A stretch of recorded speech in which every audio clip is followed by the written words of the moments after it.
All the important points from the 2024 Union Budget explained in 10 minutes and how it impacts your money. This video has 4 parts. In the first one, I'll cover personal income tax, where 2 big changes have been announced. Then there are also changes to how your stock or equity mutual fund investments or even gold and real estate investments will be taxed going forward. In the third part, I'll share how the prices of certain items could potentially reduce going forward. And in the fourth and final part, I'll talk about a country's economic health, which is super important. Hello everyone, I'm Udayan Adhye. I've been licensed in the financial services space in India since 2015, first in insurance and then in mutual funds. And so far, I have helped over 1,000 families make better financial decisions. So first up is the all-important personal income tax. Have taxes reduced? Is there a change in tax slabs? The answer is yes to both. So earlier, you got a standard deduction of 50,000 rupees. Now going forward, it was announced in the budget that that standard deduction will be 75,000 rupees. This effectively means that for a salary of up to 7.7 lakhs or lower, you would now pay zero income tax. At the same time, there has also been a change in tax slabs for the new tax regime. So for an income of up to 3 lakhs, there is zero tax. Between 3 and 7 lakhs, a 5% tax. Between 7 and 10 lakhs, a 10% tax. Between 10 and 12 lakhs, a 15% tax. Between 12 and 15%, a 20% tax. And above 15 lakhs, a 30% tax. Now you may be wondering, how then can you pay zero tax for a salary of up to 7.75 lakhs or lower? That is possible because you get what is called as a tax rebate of up to 25,000 rupees. And think of that like a coupon code. If you apply it, then your tax liability of up to 25,000 rupees gets waived off, which is exactly what happens for a salary of 7.75 lakhs or lower. Now, despite the new tax slabs and the higher standard deduction, the maximum tax saving will be 17,500 rupees only, even if you earn significantly more than 15 lakhs. So because of that, people are disappointed and they're bound to be disappointed.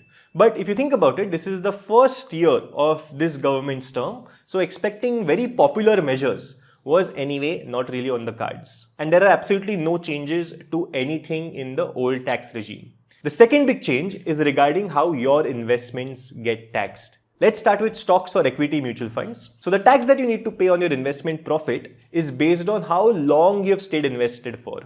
For stocks or equity mutual funds, which are nothing but mutual funds that invest in stocks, if you sell an investment within 12 months of buying it, that profit is called as short-term capital gains. And until last year, the short-term capital gains tax rate was 15%. After the budget of 2024, that has now been increased to 20%. Let me share an example with you so you understand this very easily. So let's say you had invested 1 lakh rupees and today that has grown to 1.2 lakhs in about 10 months. So you're sitting on a gain of 20,000 rupees and you have sold this investment.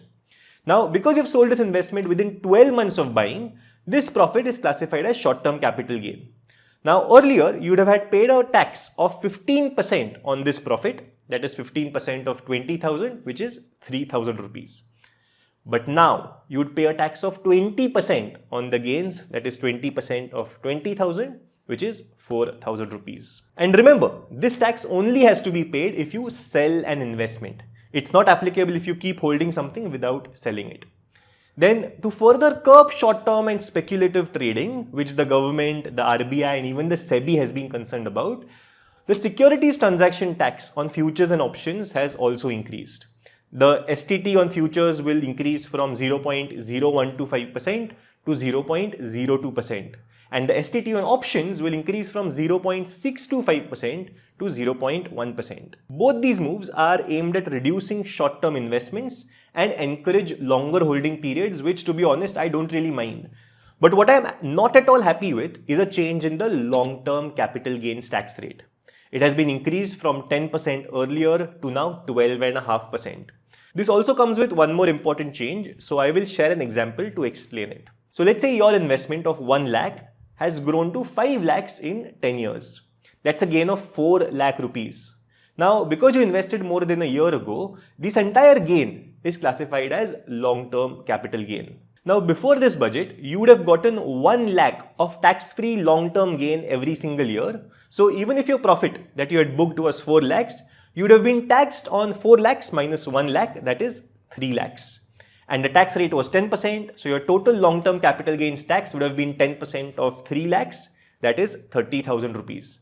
Now after this budget, the long-term capital gains tax rate is 12.5%, and instead of 1 lakh, you now get 1.25 lakhs of long-term capital gains tax-free every financial year. That's why you would now no longer be taxed on 4 lakhs, but 4 lakhs minus 1.25 lakhs, that is 2.75 lakhs.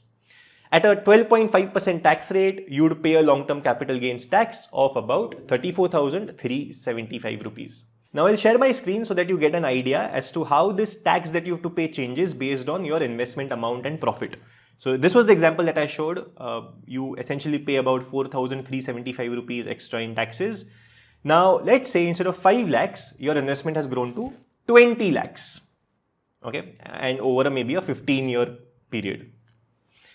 In that case, you'll notice that the difference because of taxation once again is more starker than for a smaller amount. So here the taxable gains are 18 lakhs and 17.7 lakhs and the total difference is about 40,000 rupees. And if I increase this even more, so let's say you're invested for 30 years and this investment portfolio has now grown to 1 crore. In that case, the difference in taxation is about 2.4 lakhs, so about 2.5% of the total value that you're redeeming. Now, because of these changes to taxation, the Sensex almost fell by 1.5% intraday after these announcements were made, but it recovered by the end to end flat for the day. There was another huge change announced in real estate taxation. So until now, if you sold any real estate investment after 2 years of investing in it, the profit that you made was taxed at 20% post indexation, and indexation only means that inflation was factored in. Now going forward, indexation has been removed entirely across all assets, including real estate. And now the entire gains will be taxed at a flat rate of 12.5%. Now this can have a huge impact because there are people who have bought real estate 25-30 years ago who until now paid very little tax because of indexation. Now these same people will end up paying a significantly higher. Just like that, your investments in gold and even hybrid mutual funds, the way their tax has changed. They earlier had the indexation benefit, but now that has gotten removed entirely. So earlier these investments attracted a tax of 20% post indexation. Now those same funds and same investments will attract a tax of 12.5% if you're selling them after 2 years, which makes their profit long-term gains. Earlier, your investments in these two places qualified as long-term capital gains if your holding period was 3 years, not 2. So now there's a change there as well. One more big positive change is how taxation would work for mutual funds that invest in gold, foreign ETFs, or even foreign stocks. After the 2023 budget, all the gains that you made, no matter how long you held these funds for, were taxed at your income tax level, which could have been very high. From 1st April 2026 onwards, if you hold these investments for 2 years, they'll qualify as long-term capital gains once again, and thus you will pay a flat tax of 12.5%. Your bond or debt mutual fund investments, along with even fixed deposits, will continue to be taxed at your income tax level. The third big change is how some items are likely to get cheaper. The big ones here are gold and silver. The import duty on them has been reduced from 10% to 6%. This will mean cheaper gold jewelry prices going forward, and that's why the stock price of a company like Titan today suddenly spiked as that announcement was made by our Honorable Finance Minister Nirmala Sitharaman. Even mobile phones could see a price reduction since the basic customs duty on mobile phones and chargers has been lowered to 15% now from 20%. 3 additional cancer treatment drugs will also now be exempt from custom duties. Then certain seafoods, certain parts required for solar energy production, leather and even footwear manufacturing, among many other items, has seen a reduction in customs duty, and that in turn can reduce the price that we all pay for them. Next up is the health of India's economy. Now one superb data point here was India's fiscal deficit.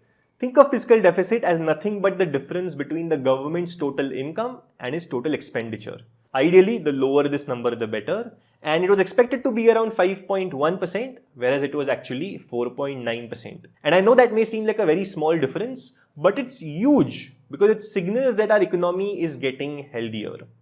Just a day before, India's finance minister had also shared the findings of the economic survey that projects India's real GDP to grow at 6.5 to 7%. India's inflation is also weakening and we are now closer to our 4% target. At the same time, the ease of doing business in India may receive a big boost because the very controversial angel tax has now been removed.